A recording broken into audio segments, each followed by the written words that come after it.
com a pulguinha atrás da orelha, deixar a gente sem entender o que está acontecendo. A grande verdade é que eu vou responder algumas perguntas, mas eu vou trazer muito mais perguntas do que eu vou responder hoje à noite, tá bom? E a ideia é que seja assim mesmo, que você responda essas perguntas lá no céu perguntando do próprio Jesus, tá bom? Eu sou Guilherme Ferrara, sou pastor, sou capelão do Colégio Adventista de Macaé. Tem alguns aqui que trabalham com a gente, tem a Gabi, tem também a Jéssica, né? E é um prazer, de verdade, estar com vocês aqui. Durante toda a noite que nós estivemos falando aqui, eu vou estar utilizando essa versão aqui da Bíblia, que é a Nova Almeida Atualizada. Essa aqui é a Bíblia Missionária desse ano, certo? E eu gostaria muito de incentivar vocês a ter uma versão da Bíblia mais moderna. Vou explicar por quê. Gostaria que você abrisse a Bíblia aí em Gálatas, capítulo 3. Só para fazer uma merchan aqui das versões novas, tá?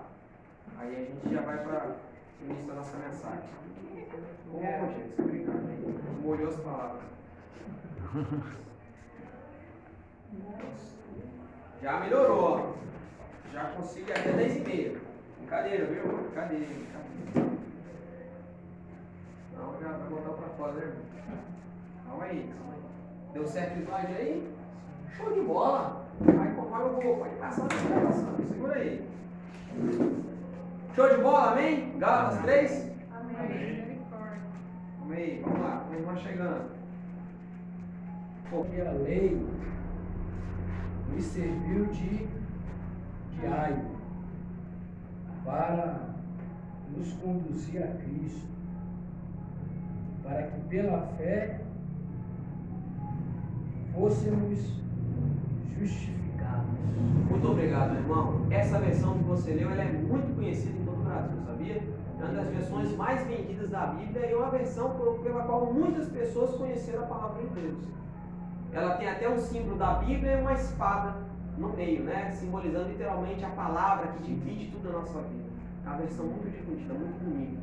Porém, uma versão que traz uma linguagem um pouco antiga, que era a versão que a galera utilizava mais ali em 80, 90. Depois vem a revista atualizada 90, 2000. E aí eu gostaria que vocês pensassem um pouquinho. Vocês viram o que a minha versão dele trouxe? A lei serviu de aio. Não é aio no idioma mineiro, aio.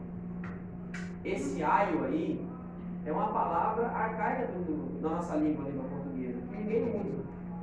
Você sabe o que significa esse aio? Alguém tem uma ideia? Não, você não vai. Eu ia dar um bombom, eu não vou mais, só vai ganhar um bombom. Aio literalmente significa isso. Um tutor.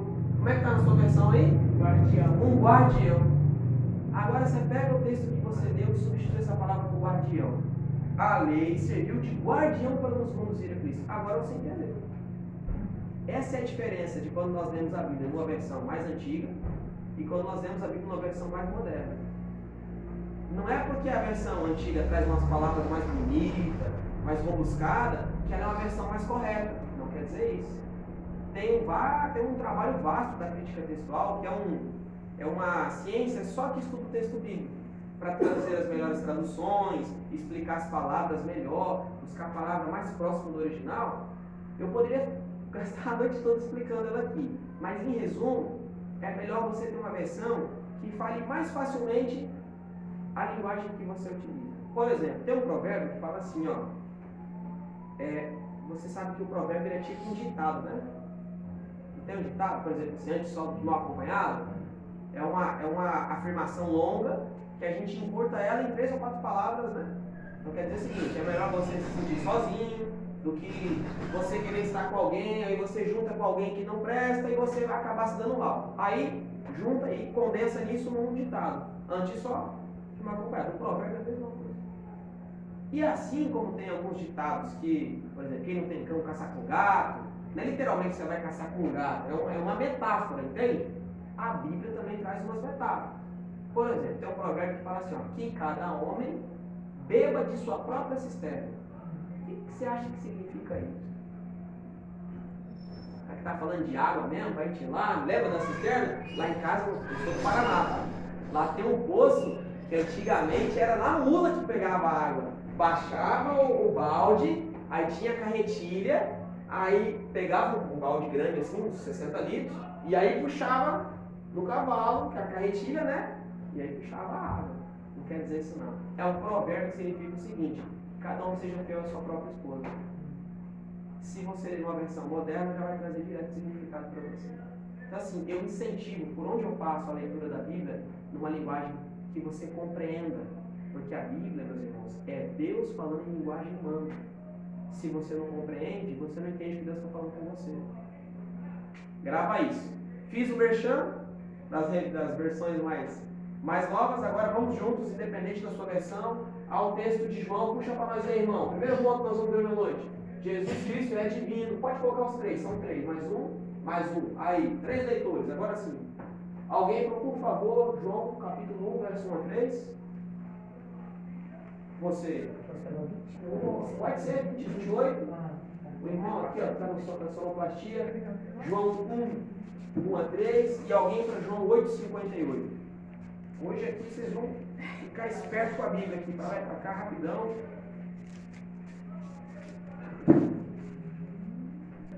No princípio era o Verbo, e o Verbo estava com Deus, e o Verbo era Deus. Ele estava no princípio com Deus. Todas as coisas foram feitas por Ele, e sem Ele, nada do que foi feito se fez. Amém. Bom, esse primeiro texto, se você reparar, todos os outros evangelhos, ou eles começam com Jesus já adulto, ou eles vão falar da concepção de Jesus. Seu nascimento, Maria, o anjo, José, toda aquela história que a gente já conhece, certo? João não. João começa antes disso tudo. Porque provavelmente, grava essa informação que isso é importante. O Evangelho de João não foi escrito para narrar a vida de Jesus, mas para explicar a vida de Jesus que já havia sido narrada. Deixa eu explicar. Mateus, Marcos e Lucas já haviam sido escritos quando João foi escrever o Evangelho dele. Então ele não precisava escrever para narrar a vida de Jesus, porque todo mundo já sabia. Que ele fez a multiplicação dos pães, andou sobre a água, ele morreu, ressuscitou. Todo mundo sabia. O que o pessoal não sabia é que esse Jesus tinha algumas características diferentes. A primeira delas, ele estava no princípio. Você se lembra de onde vem esse texto aqui no princípio? Gênesis. Opa, aquele façamos o homem, Jesus estava lá. E a palavra verbo aqui poderia ser traduzida por palavra mesmo. Era a palavra. Porque Deus fez o mundo através de sua. Aí você entende que ele era a palavra que estava com Deus e ele é e era Deus. Amém. Entende? João já começa com um jeito diferente. Todo mundo está olhando para cá, João já olha para lá. A visão dele já é assim, ó, peraí. Esse Jesus que vai nascer de Maria, de José que vai cuidar dele depois, que o anjo, lá no começo ele já existia. Tudo que foi feito por ele foi feito, e sem ele nada que foi feito, se fez. Compreende, né? Vai vendo. Olha aí agora João 8,58, uma afirmação do próprio Jesus a respeito dele mesmo. Quem está aí? João 8,58.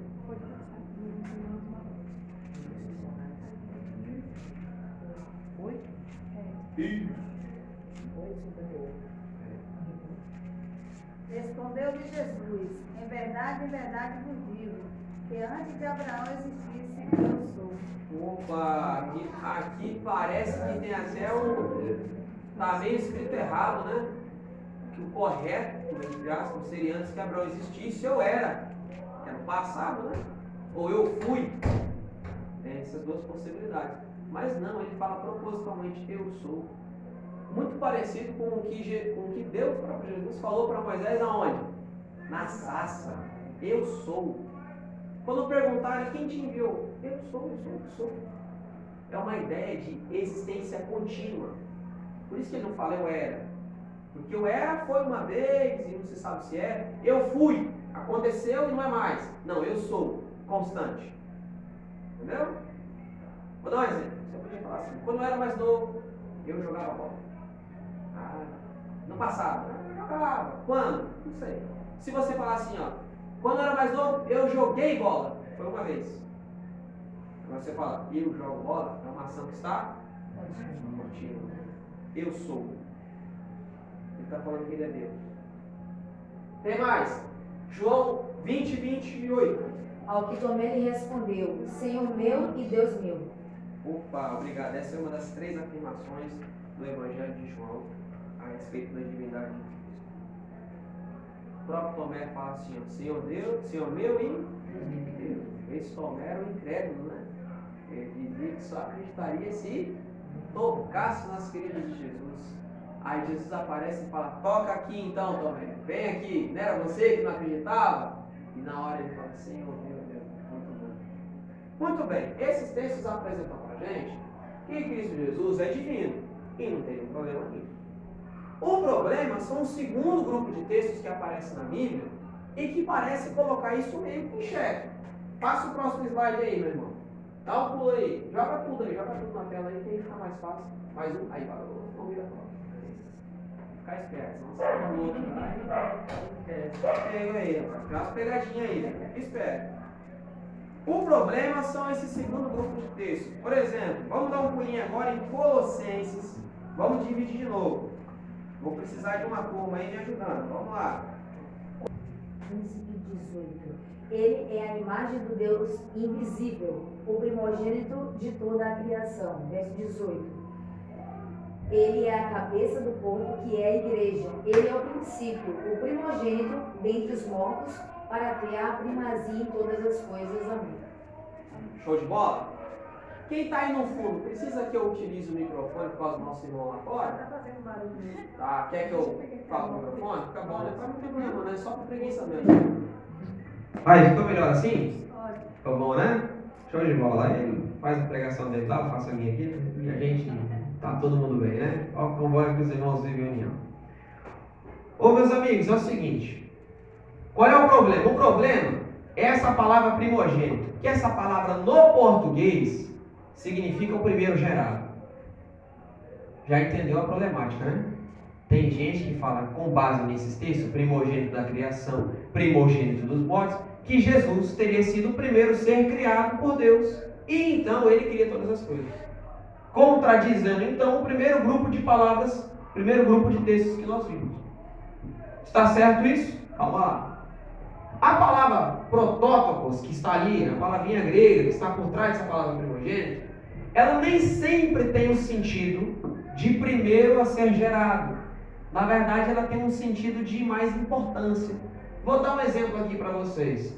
Quem está com 1 Coríntios 15? Você, meu irmão? Mande ver. Cada um, porém, na sua ordem, Cristo, as primícias depois, os que são de Cristo na sua vida. Muito bem. Você não entendeu o que ele leu não, né? Eu vou explicar. Paulo está no capítulo 15 de 1 Coríntios falando sobre ressurreição. E nesse capítulo ele fala que Jesus, ele é as primícias dos que dormem. Significa que o próprio Jesus é como se ele tivesse sido o primeiro a ressuscitar. Essa informação, ela é cronologicamente correta? Não. Jesus não foi o primeiro a ser ressuscitado. Querem exemplos? No Antigo Testamento. Lembra de Elias, a viúva lá, que alimentou ele durante aqueles 3 anos e meio que estava em seca Israel, por causa das palhaçadas que Acabe estava fazendo, com Jezabel, aquela bênção. Lembra? O que aconteceu? O menino morreu, Elias orou, deitou-se por cima do garoto e ele ressuscitou. Lembra-se depois de Jesus, quando Lázaro, o amigo dele, morre, ele vai lá na beira da tumba assim e fala, Lázaro, vem para fora. Lázaro ressuscita. Ué, por que Paulo agora está falando que Jesus é o primeiro a ressuscitar? Aqui está a chave da questão. Se você está prestando atenção, não pisca agora. A questão de primeiro não é em ordem cronológica, mas é no sentido de importância. Cristo é o mais importante dos que ressuscitam, porque da ressurreição dele dependem todas as outras. Vou explicar do jeito que Paulo explicou. Se Cristo não tivesse ressuscitado, nós não ressuscitaríamos um dia. E aqueles que morreram, acabou. Daí você entende por que Cristo é o mais importante. Daí o motivo que ele é o mais importante da criação. Porque sem ele, nada do que foi feito. Ele é o mais importante dos mortos, porque da morte dele é que nós temos vida. Entendeu? Por isso que a Bíblia utiliza a palavra primogênito. Não é no sentido de que o primeiro que foi gerado. É no sentido de importância. Cristo é o mais importante. Mas também tem outra palavra. O pessoal não fica feliz falando. Mas também tem essa outra aqui, ó, que é a palavrinha unigênito ou monogenes no grego. Vamos para um textinho que todo mundo conhece, que é o texto de João 3,16. Esse texto vai aparecer, nós também temos em João 14, mas especialmente João 3,16, é um texto que a gente tem que decorar, guardar ele no coração, porque é um texto que fala do amor de Deus, e toda vez que fala do amor de Deus, a gente tem que guardar no coração para ensinar também os nossos irmãos, certo? Tudo bem aí? Vocês estão chegando? Vou dar um tempinho, que aí eu olho as palavras aqui também. Eu sei que está um pouquinho confuso, talvez você nunca escutou isso na vida, tudo bem, isso aqui é uma aula de cristologia, você está aprendendo sobre a pessoa de Cristo. E dê glória a Deus a isso, porque quando a gente aprende de quem é Cristo, nós o entendemos melhor e nos aproximamos mais dele. Amém. Amém? Dá uma olhadinha aí, João 3,16, o que diz aí? Porque Deus amou o mundo, que deu o seu Filho, para que todo aquele que nele crê, Não pereça, mas tenha vida. possa ouvir amém? Amém. O Filho é unigênito. Aí vem o problema de novo. Aí fala, tá vendo? Unigênito significa único, gerado. No português é isso. Unigênito é o único gerado. Aí o camarada pensa, tá vendo? Jesus foi criado de novo, vem com essa ideia. E tem gente que espalha essa ideia por aí. Na verdade, não é isso. Vou mostrar para você como é que não é. Dá um pulo comigo agora em Hebreus. Tá fazendo você ficar para lá e para cá na Bíblia hoje, hein? Hebreus está no final do Novo Testamento. Antes de João, antes de Pedro, antes de Tiago. Nós vamos para Hebreus 11. Quem já está um pouco mais acostumado com Hebreus, sabe que Hebreus 11 é a galeria dos heróis da fé. Exatamente. O que significa isso? Significa que Hebreus 11 mostra exemplos de pessoas que tiveram muita fé. E aí vai citando várias pessoas. Nós vamos aproveitar e pegar o relato de uma dessas pessoas, um pedacinho, onde aparece essa palavra unigênito. Eu vou colocar uma pulguinha atrás da sua orelha para você pensar um pouquinho, tá bom? Você sair coçando aí. Encontrou aí? Hebreus 11, 17. Quem poderia ler para mim, por favor? Pela fé, Abraão, quando posto à prova, ofereceu Isaque. Estava mesmo para sacrificar o seu unigênito, aquele que acolheu alegremente as promessas. Opa, agora eu faço a pergunta para vocês. Isaque era o único filho de Abraão? Não. Quem que era o outro filho dele? Que nasceu até primeiro, né? Mas por que a Bíblia chama Isaque agora de unigênito? Porque ele era o filho da promessa. Ele era o único que era filho de Abraão e de Sara. Porque Ismael era filho de Abraão e filho de Agar. Você conhece a história. Está lá em Gênesis 16.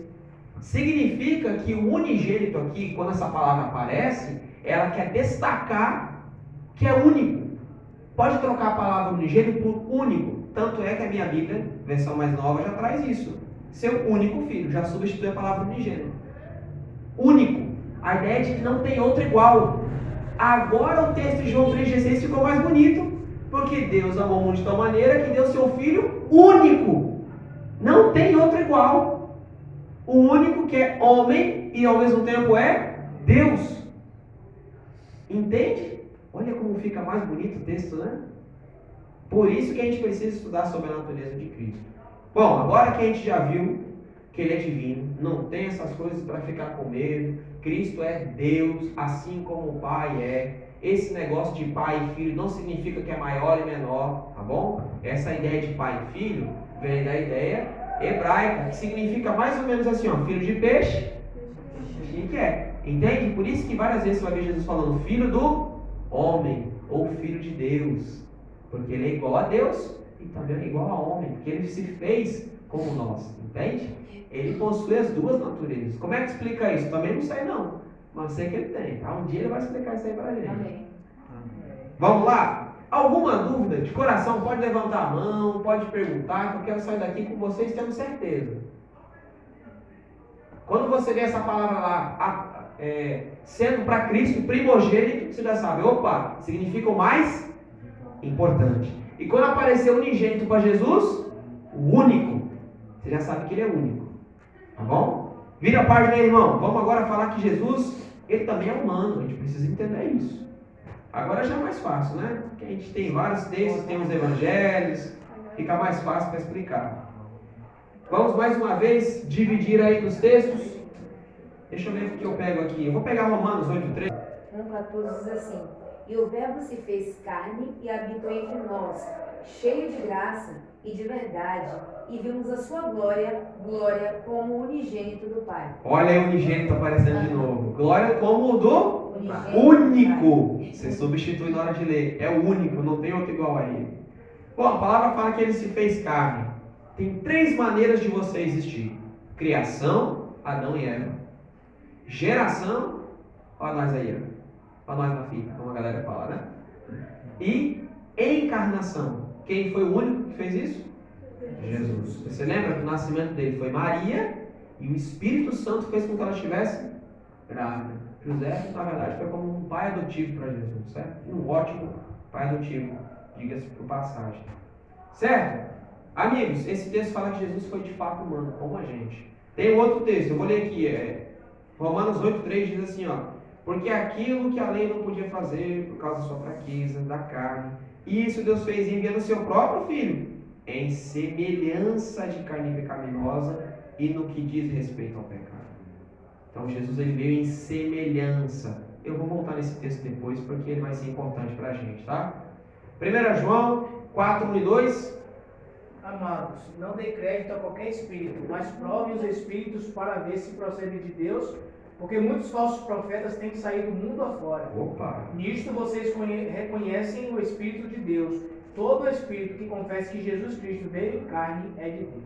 Irmão, obrigado. Ó, presta atenção nisso daqui. Nos dias do irmão João, do apóstolo João, o profeta, o que estava com Jesus, já havia algumas ideias por aí que quem apareceu, quem veio, quem morreu na cruz não foi o Jesus humano, não foi o Jesus divino, foi um fantasma. É sério mesmo. Vou explicar. É difícil você explicar quem morreu na cruz. Foi Jesus homem ou Jesus Deus? Foi os dois. Mas Deus morre, Deus não morre? Se fosse humano, como é que ele pagaria a lei de pecado? Como é que ele ressuscitaria? Então assim, são várias perguntas que são difíceis. Eu assumo para vocês, eu não tenho as respostas também. A gente vai ter essas respostas no céu. Ou não, talvez, né? A gente também não vai entender lá, não sabemos. Mas eles também não entendiam e aí começaram a surgir umas doutrinas estranhas. Por exemplo, não, é que Jesus ele veio, mas o que morreu foi uma ideia de que como se não fosse Jesus, mas meio que um espírito ali de Jesus, entendeu? Aí João escreve falando, opa, ó, cuidado, vê se essa galera que está falando aí é de Deus. Quem fala que Jesus veio em carne, e por isso que ele escreve no Evangelho, ele encarnou, se fez carne, esse provém de Deus. A palavra carne que está ali não é a carne que você compra no açougue, é uma palavra sarx, ela significa literalmente carne humana, entende? Ele está querendo dizer isso aqui, ó, entendeu? Carne e osso, como a gente diria, né? Fulano em carne e osso, não falamos assim? Você vê que eu sou paraense, ó, carne e osso mesmo. Jesus veio, tá bom? E João 35, você conhece o verso, né? E Jesus, então ele tinha sentimentos. Ele não era uma pessoa que estava aqui assim, nossa, fulano morreu, né? Não, Lázaro morreu, ele sentiu. Jesus, ele era literalmente humano, mas também era divino. E agora, como é que a gente faz para conciliar? Esse Jesus humano era como? Irmão, agora você vai com muita calma aí, porque isso aí tem que passar devagar. Passa um slide aí. Eu trouxe um quadro aqui, que agora eu vou contar com a participação de vocês. Vocês estão muito acanhados, viu? Vocês estão muito acanhados. Meu Deus do céu. Eu tenho um quadrinho aqui, você não passa isso aí não, irmão. Calma aí, que eles vão passando por vez aqui. Aonde, vocês estão vendo ali, ó. Está um pouco pequeno, né? Mas ali eu tenho corpo, mente, e com mente eu quero dizer capacidade mental de raciocinar, ter planos, ideias, e não os pensamentos em si, tá bom? E eu também tenho natureza. Nada mais do que os desígnios, a inclinação do ser humano, a sua moral, o seu coração, certo? Como Jesus ele veio em forma humana, eu quero comparar Adão, Jesus e nós, para vocês terem uma ideia. Só que eu não vou dar as respostas não, eu quero ouvir de vocês, tá bom? Como é que vocês acham que era o corpo de Adão? Era legal ou era o corpo zoado? Adão antes da queda? Legal? Joinha para cima? Bota aí, irmão. Bota aí, então. Aí.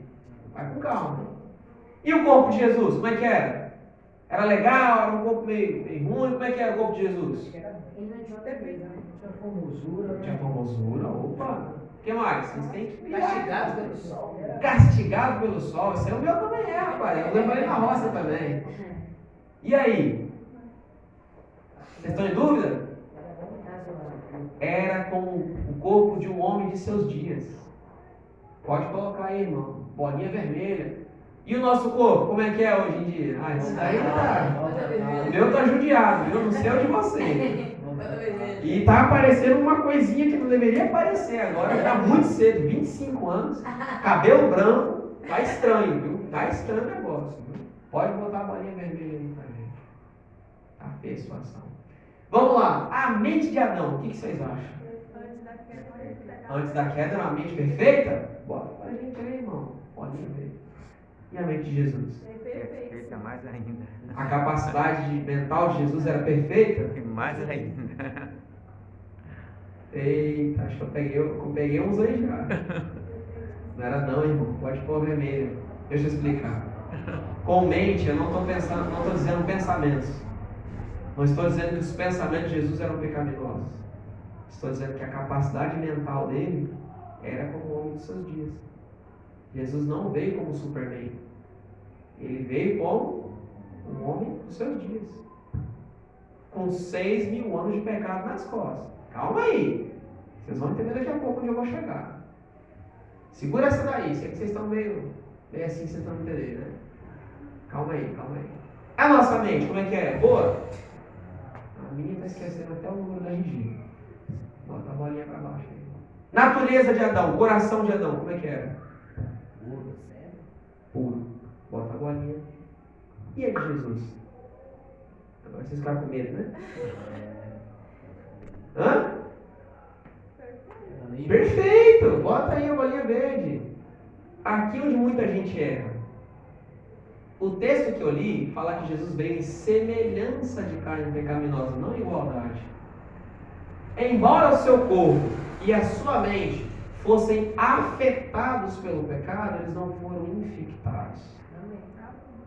Entendeu? Jesus não veio com um corpo igual ao de Adão.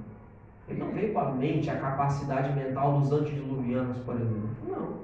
Jesus veio com a capacidade mental reduzida. O cérebro dele era parecidíssimo com o cérebro dos homens dos seus dias. O coração também. A diferença é que a moral de Jesus ela era incorruptível. Jesus, certa vez, em João 8,46, ele falou assim: ó, quem de vocês me convence de pecado?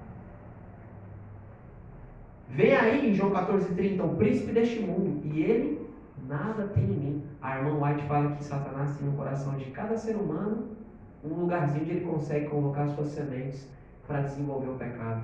No coração de Jesus não tinha. Amém. Você lembra quando ele vai tentar Jesus? Ele tenta com o quê? Com as necessidades diárias, pão. Jesus fala: nem só de pão viverá o homem. Adão devia ter respondido isso. Aí depois ele vai tentar com o quê? Ele mostra os reinos? Não mostra? Quer poder, quer fama, quer autoridade? Vou te dar isso aqui tudo. Ele tenta com a ideia de fama imediata, se joga daqui abaixo, para ver se teus anjos vão te proteger. Está escrito. Está escrito. Entende? Jesus ele era totalmente puro.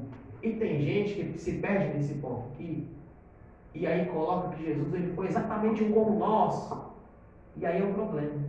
Porque se a solução do pecado também tinha pecado, como é que ele era a solução do pecado?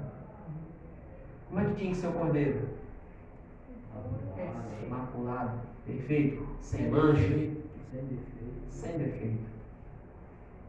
Jesus não tinha defeito, não tinha mancha alguma, ele não tinha o levedo do pão, ele não tinha o levedo, ele não tinha o fermento do vinho. Entende? São metáforas da Bíblia para dizer o seguinte: Jesus não tinha pecado. Tanto em atos quanto em natureza. Pecado não é só o que você faz, pecado é o que você é. Nós temos a nossa, pode passar, a nossa natureza caída, mas Jesus não. E por que isso? Dá mais uma passada aí, irmão. Porque o grande teste, na verdade, é esse. Eu coloquei o nós ali no quadrinho só para confundir vocês. O grande teste foi esse. Porque é o seguinte: Adão estava no ambiente perfeito, não estava? Jesus estava no ambiente perfeito? Onde é que ele estava? Deserto. Adão estava no jardim. Adão estava em condições perfeitas. Adão tinha fome? Não. Ele podia comer de tudo. Só não podia comer de uma árvore. Podia comer até da árvore da vida. Jesus estava como? 40 dias de jejum. Adão tinha, e aí você vê, corpo perfeito, capacidade mental gigantesca, pensamentos, ideias vinham, surgia. A Bíblia, ela precisou ser escrita depois porque a galera começou a esquecer. No tempo de Adão, era a palavra, era lembrado. Tudo que Deus falava, guardava na mente. No tempo de Jesus, ele precisava ensinar, ele precisava aprender. Maria ensinou Jesus as Escrituras. Jesus escutava atentamente. Jesus repassava as Escrituras. Era um esforço mental que ele tinha.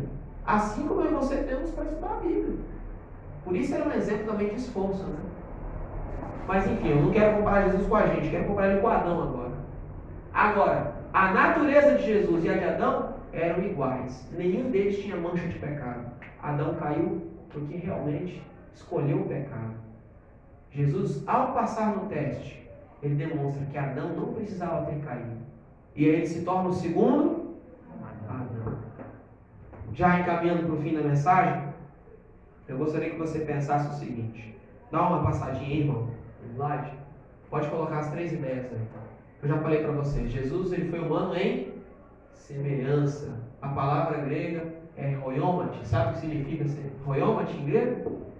Semelhança. Que semelhança é semelhança em grego, em inglês, em alemão. Não é igualdade. Semelhança e igualdade são coisas diferentes.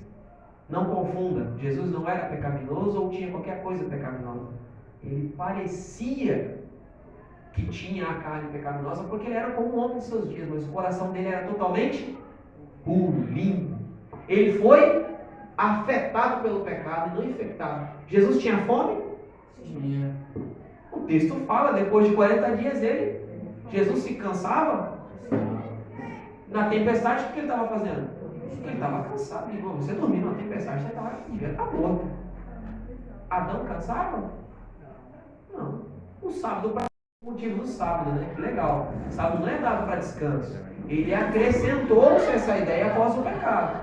O sábado é dado para comunhão. O que mais? Em sua encarnação, olha que legal. Jesus ele não fez em nenhum momento uso dos seus atributos divinos. Ué, como assim? Como é que ele curou? Tudo pelo poder do Espírito. Amém. Para mostrar. Lembra que ele disse assim, ó, vocês farão obras maiores do que eu faço? Ele estava querendo dizer, assim como eu estou com o Espírito, você também tem que estar. Teve um momento que Satanás tentou fazer ele usar o poder dele. Você se lembra quando? Teve um momento. Ele mandou a pedra virar pão. Muito bem, irmão. E aí, Satanás tentou pegar ele, por quê? Porque Adão não tinha poder de fazer isso. E se Jesus fizesse, ele, tá vendo? Você passou na tentação porque você tem poder. Adão não poderia ter passado. Porque a discussão era essa. E Jesus fala, nem só de pão viverá o homem. Ele não usou nenhum momento do seu poder. Ele fez exatamente isso aqui. Tá vendo esse reloginho aqui do Paraguai? Meu cunhado veio R$60. Falei, ele é bom só vive acabando a pilha. Toma aí, irmão. Não é pra você não, viu? Só peguei atrás. Estou usando meu relógio? Não. Deixou de ser meu? Calma aí, irmão. Deixou de ser meu? Não. O fato dele não ter usado os poderes dele não fez com que ele deixasse de ser Deus. Ele escolheu, assim como eu escolhi deixar meu relógio no meu irmão, ele escolheu deixar os poderes dele lá no céu. E vim aqui como homem seus dias. A diferença? Sem pecado. Pode passar mais uma aí, irmão. Tem algumas citações aqui agora. Eu não vou ler tudo não, puxar só algumas partes mais importantes. Olha aí. Nunca de forma alguma deixa mais leve impressão sobre as mentes humanas de que a mancha ou inclinação ou corrupção repousou sobre Cristo ou sobre ele, em qualquer circunstância, que ele tenha cedido à corrupção. Não tenha a menor dúvida, Jesus não teve inclinação para o que foi errado e nunca cedeu para o que foi errado. Ele é a perfeita representação de Deus de um lado e um perfeito representante da humanidade, qual a palavrinha ali? Impecaminosa, significa sem pecado. Nunca devemos ter qualquer dúvida acerca da perfeita ausência de pecado na natureza de Cristo. Ele foi incontaminado pela corrupção, um estranho ao pecado. Esse é Cristo Jesus. Amém. E para fechar, bota aí, irmão. Quem quiser aprender mais sobre isso, você pode pesquisar na internet. É uma parousia só sobre a natureza de Cristo. Parousia é uma revista teológica que o seminário produzia. Não sei se produz mais. E essa revista, ela destinou-se a falar só sobre a natureza de Cristo. E esse artigo em especial, Cristo e os Cristãos, é onde o doutor Amin Rodô, que lecionou essa matéria no seminário sobre Cristologia, ele destinava a falar sobre a natureza de Cristo, onde ele compara o ser humano, compara Adão, explica essas ideias de que Jesus, que são espalhadas por ele, que Jesus pecou para ser igual a gente e tal. Tudo errado, ele explica tudo de um jeitinho fácil de entender. Tá bom? Então, se você quiser se aprofundar, é isso daí. Fechei o conteúdo, eu só queria chamar sua atenção para uma coisa, antes da gente fechar a mensagem. Jesus, quando veio aqui, o texto fala que ele abriu mão de tudo. Que ele não usurpou o ser igual a Deus. Significa que quando ele esteve aqui, ele não falou assim, quer saber? Eu não vou passar por todas essas dificuldades não, porque eu sou Deus. Não. Os seres angelicais, os outros habitantes de outros mundos que Deus criou, observaram o Criador de todo o universo engatinhando. Aprendendo a falar as primeiras palavras. Papá, papá. Sabe o bebê fica daquele jeitinho, né? Mamãe, papá. Aquela briga, vai falar do pai e da mãe primeiro. Jesus lá. Observaram Jesus chutando as pedrinhas, brincando na Palestina. Observaram ele aprendendo um ofício na carpintaria e ficando nessa carpintaria por cerca de 30 anos. Entende o que é isso? Ele se humilhou a um ponto que não tem como explicar. Tudo isso para resgatar a gente do pecado.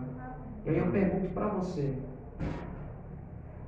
será que é grande o desafio de viver por Ele agora? Sendo Ele que viveu por nós?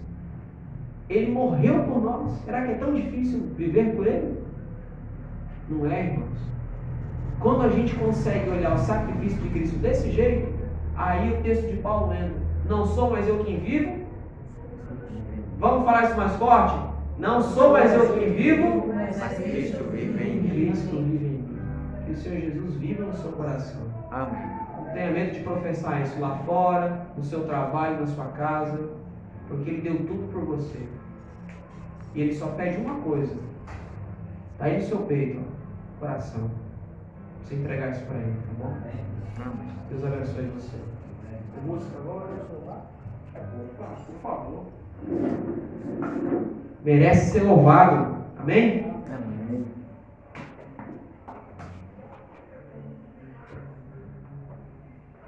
E se ficar alguma dúvida, no finalzinho, quando acabar toda a programação nossa aqui, você pode me perguntar ali, tá bom? Que eu vou ter o maior prazer de ajudar.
gente, Pai. Obrigada, Senhor.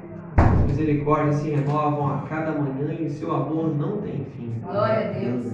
Que grande Amém. sacrifício o Senhor fez por nós. Obrigada, Senhor. Tem até uma música, Senhor Deus, que fala que o sacrifício do Senhor não é aquele na cruz, mas que foi deixar o seu trono e se humilhar a tal ponto de morrer numa cruz por nós.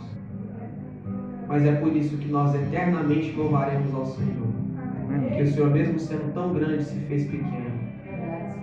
Nós, então, queremos também, ó Deus, se for necessário, nos fazermos de pequeno para ajudarmos aos nossos semelhantes a encontrarem o Senhor.